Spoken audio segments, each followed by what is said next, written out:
알아도 쓸데없고 몰라도 상관없는 일상의 소소한 지식을 이야기합니다. 한량의 지식 놀이터 네 번째 방송 시작합니다.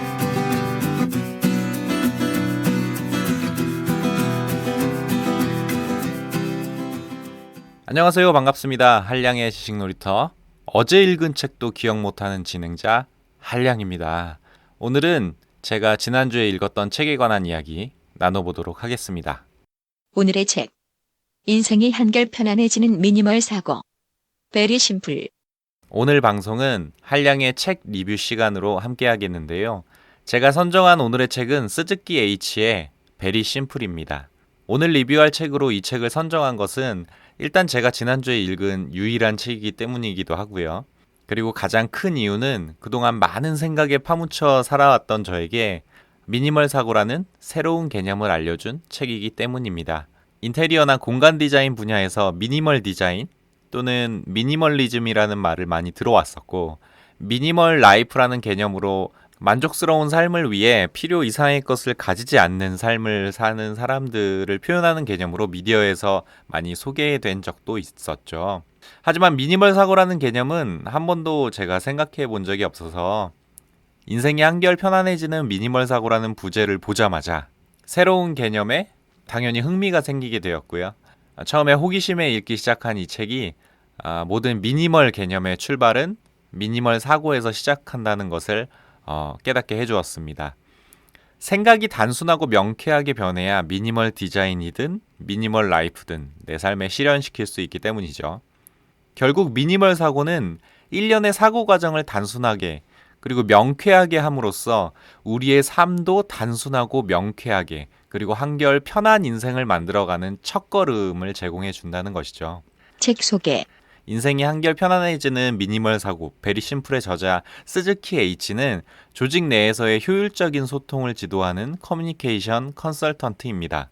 현재 많은 기업이나 비즈니스 세미나에서 논리적인 말하기, 글쓰기, 그리고 토론의 기법 등을 가르치고 있죠.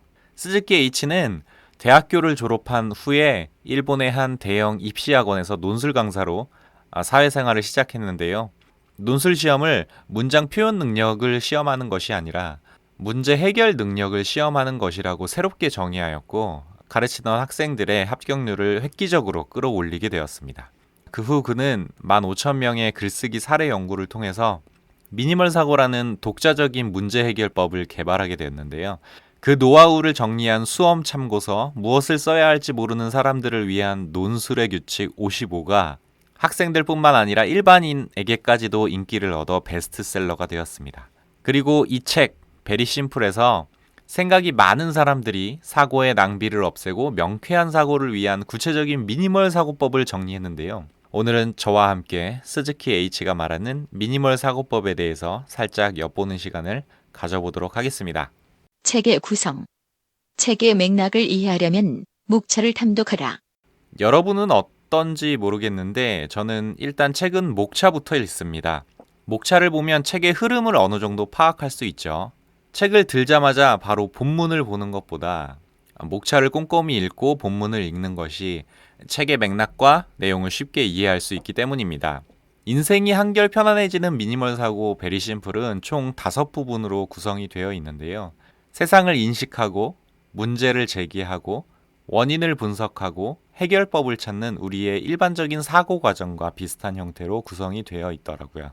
첫 번째 파트의 제목은 미니멀 사고와 뒤죽박죽 사고로, 미니멀 사고가 무엇이며 뒤죽박죽 사고와 미니멀 사고의 대조를 통해서 미니멀 사고에 대한 이해를 높이는 부분입니다. 두 번째 파트는 설득력 있는 문제 제기법입니다. 질문을 바꾸면 상황이 달리 보이고 새로운 해결책에 도달할 수 있죠. 문제로 인해 생각이 혼란스러워지는 것이 아니라 핵심을 찌르는 적절한 문제 제기로 오히려 생각을 명쾌하게 만드는 문제 제기 방법을 알 수 있습니다. 세 번째 파트는 해결로 이어지는 원인 분석법으로 문제 해결을 위해 명쾌하게 문제의 원인을 찾는 과정을 설명하고요. 네 번째 파트는 노력을 헛되이 하지 않는 해결법으로 가장 쉽고 명쾌하게 문제를 해결해가는 과정과 사례를 볼 수 있는 파트입니다. 다섯 번째 파트는 머릿속 잡동사니를 없애라로 책의 내용을 정리하는 부분이네요. 오늘은 책에 담긴 몇 가지 사례를 통해서 미니멀 사고가 무엇인지, 뒤죽박죽 사고와는 무엇이 다른지 살짝 엿보는 시간을 가져보겠습니다. 대체 미니멀 사고가 뭐야? 우선 이 책에서 말하는 미니멀 사고는 문제를 명쾌하게 해결하는 것을 목적으로 이를 방해하는 모든 생각을 버리는 것입니다. 우리가 무엇인가를 생각하고 사고하는 과정은 우리가 가진 시간, 돈, 에너지, 그리고 감정을 소모하는 과정입니다. 사실 우리는 하루에도 수만 가지 생각을 하고 때론 특정 생각들에 우리의 의식을 사로잡혀 꽤 오랜 시간 빠져들기도 합니다.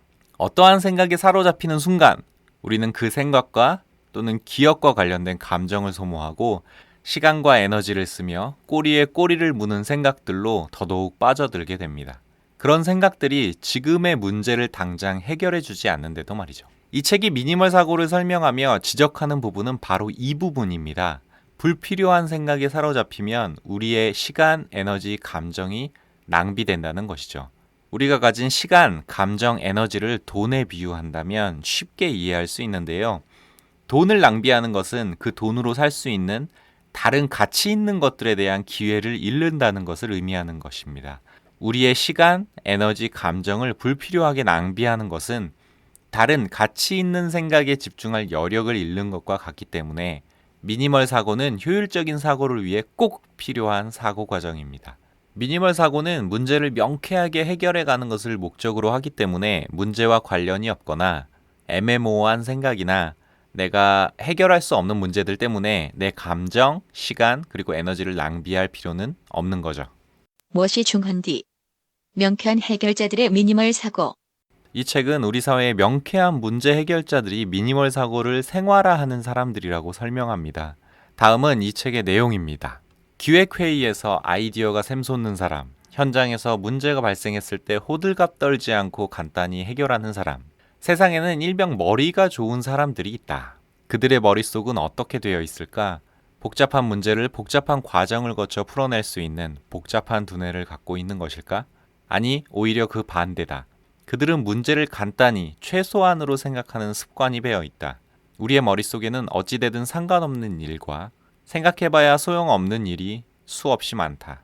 이런 잡동사니에 사로잡혀 헛된 논의 끝에 역효과를 초래하는 대응을 되풀이한다. 그 결과 시간과 돈, 에너지를 계속해서 소모한다.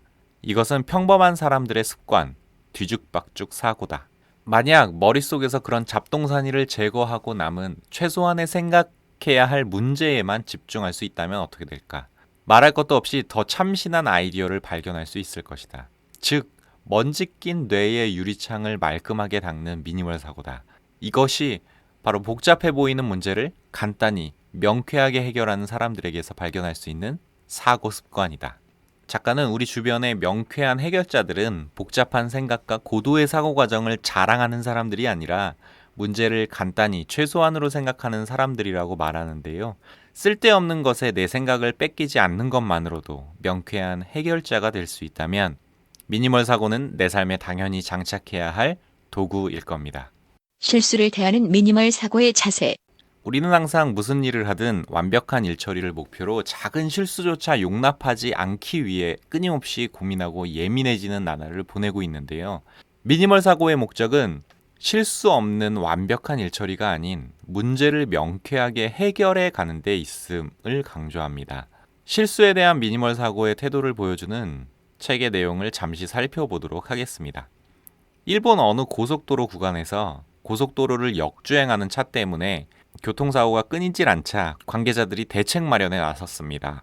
멀리서도 잘 보이게 출구라고 표시하고 진입금지 바리케이트를 설치하자. 모든 고령 운전자에게 치매 검사를 의무화하자. 일반 운전자에게도 사고의 심각성을 널리 호소하자. 이는 모두 운전자가 입구로 착각하여 고속도로 출구로 잘못 진입하지 못하도록 계몽하자라는 발상입니다. 또 이는 실수를 없애야 한다라는 완벽주의입니다. 하지만 이러한 완벽주의는 들이는 비용과 노력에 비해서 효과가 미미한 뒤죽박죽 사고입니다. 오히려 실수는 누구나 저지르는 법이다 라고 생각하는 것이 미니멀 사고입니다. 이 문제의 원인은 역주행하고 있다는 사실을 운전자가 스스로 깨닫기 어려운 풍경에 있을지도 모른다고 책은 지적하는데요. 예컨대 역주행이 자주 일어나는 구간의 차선을 직선이 아닌 주행 방향을 나타내는 화살표로 바꿔보면 어떨까요? 그러면 잘못 진입한 운전자는 출구라는 표시를 보지 못했더라도 직감적으로 이상하다는 걸 알게 될 겁니다. 게다가 이 방법이라면 대책도 간단합니다. 잘못 진입하기 쉬운 구간의 차선을 단지 몇십 미터만 화살표로 바꾸면 되기 때문입니다. 위기관리에는 문제를 발생시키지 않는다와 문제가 발생하더라도 최소한으로 억제한다라는 두 단계가 있습니다. 대부분 문제는 언제든 발생할 수 있다 라는 전제하에 대비하는 쪽이 오히려 더 좋은 해법이 될 수도 있겠네요. 제 삶을 돌아봐도 완벽하기 위해서 작은 실수조차 용납하지 않고 또 실수가 일어날까봐 신경 쓰고 고민해야 했던 그 비용과 노력에도 불구하고 실수와 돌발 상황은 언제든지 일어나더라고요. 생각의 효율성을 생각했을 때 완벽을 위한 생각과 고민보다 미리 문제나 실수에 대한 방안을 고민하는 것이 효과적일 수 있습니다. 완벽의 함정에 빠져 내 생각과 인생을 옥죄지 마세요. 스티브 잡스의 이분법. 논리는 직관을 보완하는 도구일 뿐. 이 책에서는 논리적인 사고 그 자체에 얽매이는 것을 경계하고 있습니다. 세상에는 논리와 직관이 양립하는 미니멀 사고를 하는 사람과 논리에 사로잡힌 뒤죽박죽 사고를 하는 사람들이 있다고 말하고 있을 정도죠. 이 책의 저자는 스티브 잡스의 이분법이라는 사례를 통해서 미니멀 사고의 명쾌함을 보여주었는데 책의 내용은 다음과 같습니다. 1990년대 말 파산 직전이던 애플을 다시 일으켜 세운 것은 스티브 잡스였다. 그는 자신이 세운 애플에서 쫓겨났다가 CEO로 재취임했다.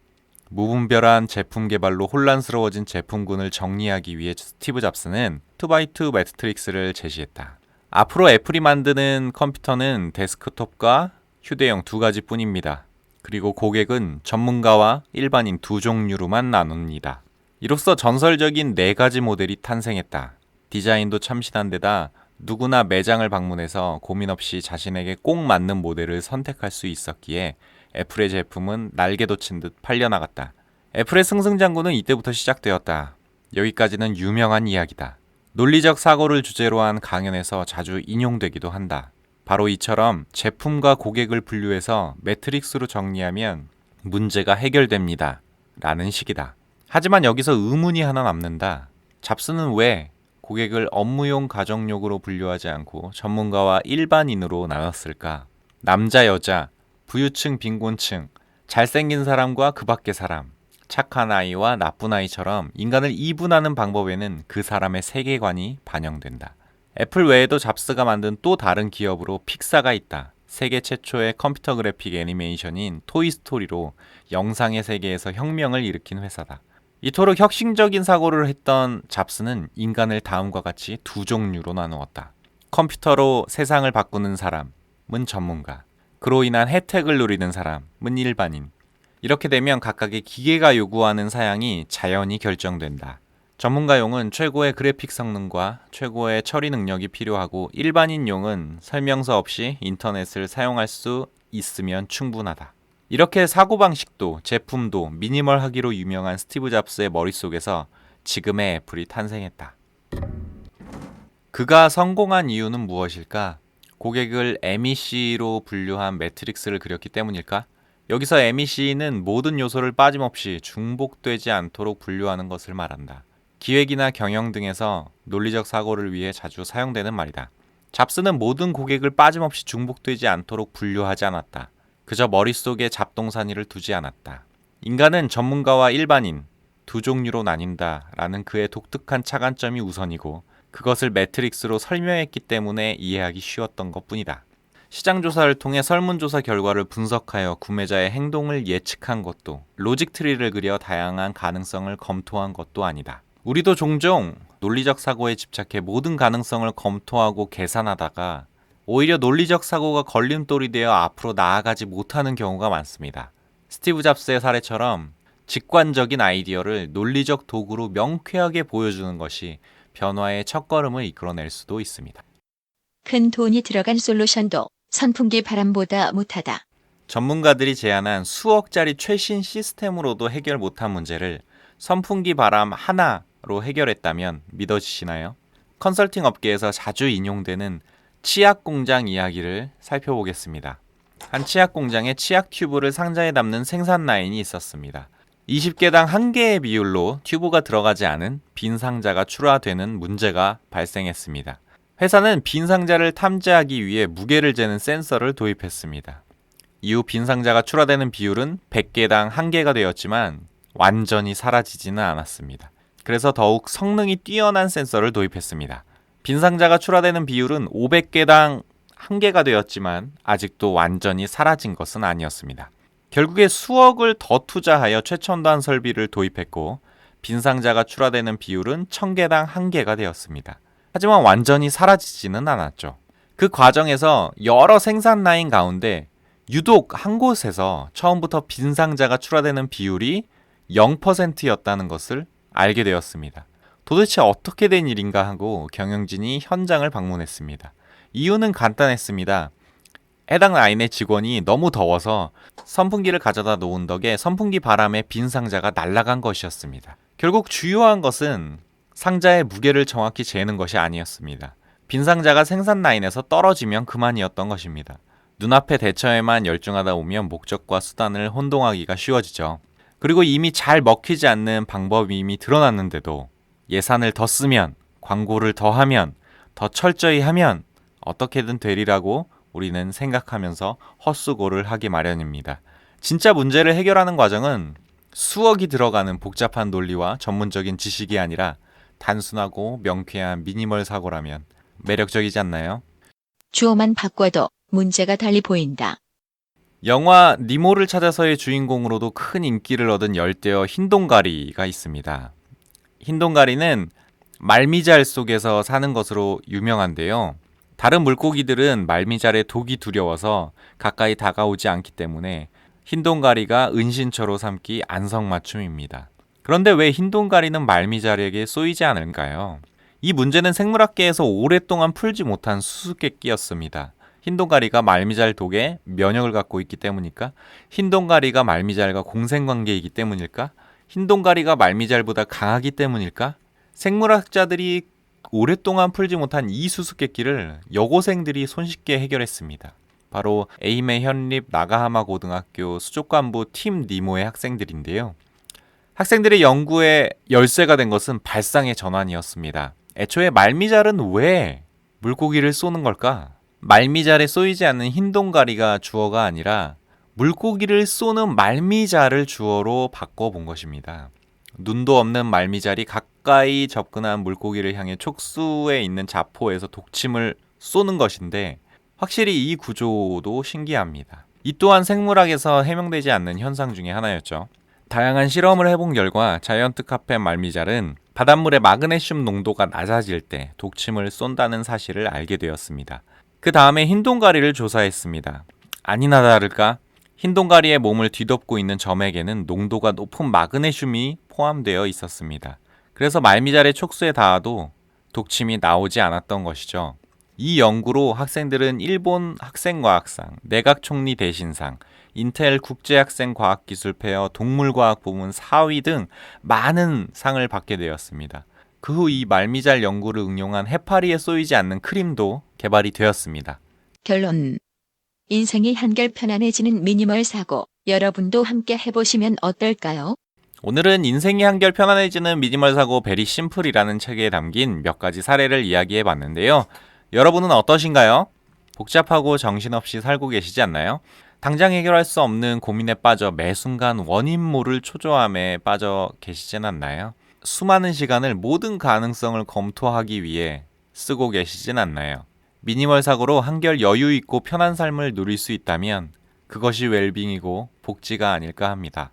여유 있고 걱정 없는 한량 라이프, 미니멀 사고에서 시작해야 되겠네요. 한량의 지식 놀이터 네 번째 이야기는 여기까지고요. 저는 다음 시간에 뵙도록 하겠습니다. 그럼 들어주셔서 감사합니다. 안녕, 뿅!